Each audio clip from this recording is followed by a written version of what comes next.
चारों अंडे यहाँ पर तैयार हो चुके हैं। अब चिप्स डालेंगे। अंडा और चिप्स हमारे यहाँ पर तैयार हो चुके हैं। हल्का हल्का नमक छिड़कूंगी यहाँ पर अंडे पर।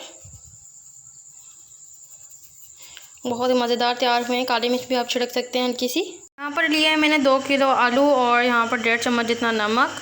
यहाँ पर नमक लगाएंगे अच्छे तरीके से आलूओं को। यहाँ पर नमक लग चुका है आलूओं को। अब चिप्स कढ़ाई में डालेंगे। इसमें चम्मच वगैरह नहीं चलाएंगे। अगर आप मिक्स करना चाहते हैं ऑयल में तो वैसे कर लें, लेकिन अभी 5 मिनट के लिए अच्छे तरीके से पकने देंगे।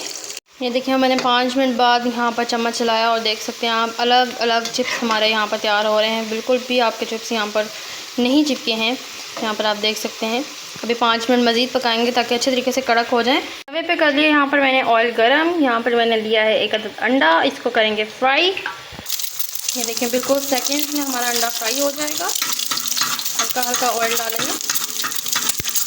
अंडा फ्राई हो चुका है। अब हम इसको प्लेट में निकालेंगे। बहुत ही कमाल के हमारे चिप्स यहाँ पर तैयार हो चुके हैं। अब प्लेट पे निकालेंगे। चारों अंडे यहाँ पर तैयार हो चुके हैं। अब चिप्स डालेंगे। अंडा और चिप्स हमारे यहाँ पर तैयार हो चुके हैं। हल्का हल्का नमक छिड़कूंगी यहाँ पर अंडे पर। बहुत ही मज़ेदार तैयार हुए हैं। काली मिर्च भी आप छिड़क सकते हैं हल्की सी।